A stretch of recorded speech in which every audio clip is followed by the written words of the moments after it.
എറണാകുളത്തെ ചീന്നമംഗലത്ത് 3 പേരെ തലക്കടിച്ച് കൊലപ്പെടുത്തിയ പ്രതി ഋതു ജയൻ റിമാൻഡിലായി എന്ന വാർത്തയുണ്ട്. കോടതിയിൽ എത്തിച്ച പ്രതിക്ക് നേരെ ഒരു കയ്യേറ്റവും പ്രതിഷേധവും ഇന്നുണ്ടായി. കൃത്യം നടക്കുമ്പോൾ പ്രതി ലഹരി ഉപയോഗിച്ചിട്ടില്ല എന്നാണ് വൈദ്യപരിശോധനയിൽ കണ്ടെത്തിയത്. അദ്ദേഹത്തിന് മാനസിക പ്രശ്നങ്ങൾ ഉണ്ടായിരുന്നു എന്ന് സംശയമുണ്ട്.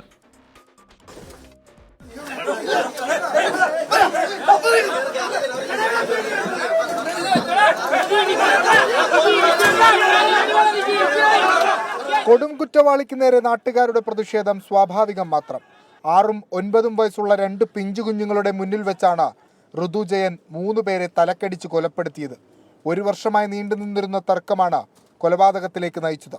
കുറ്റകൃത്യം നടത്തിയ ശേഷം പ്രതിക്ക് യാതൊരു ഭാവഭേദവുമില്ലായിരുന്നു. അവൻ കയ്യുമായിട്ട് വിഷ് ചെയ്ത് ഇങ്ങനെ ഒന്നും സംഭവിക്കാത്ത പോലെ വളരെ കൂളായിട്ട് പോവുകയാണ് ആ സമയത്ത്. അതിനുശേഷമാണ് ഞാൻ ഇവിടെ വന്നത്, ഇവിടെ വരുമ്പോൾ അറിയണത്. പ്രതി ലഹരിക്കടിമയെങ്കിലും കൊലപാതക സമയത്ത് ലഹരി ഉപയോഗിച്ചിട്ടില്ലെന്നാണ് കണ്ടെത്തൽ.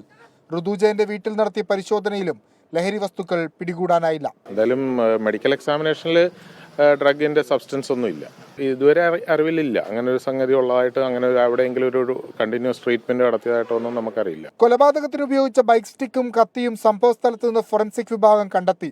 പ്രതിയെ കസ്റ്റഡിയിൽ വാങ്ങി വിശദമായി തെളിവെടുപ്പ് നടത്താനാണ് പോലീസ് തീരുമാനം. കസ്റ്റഡി അപേക്ഷ നാളെ ഫയൽ ചെയ്യും.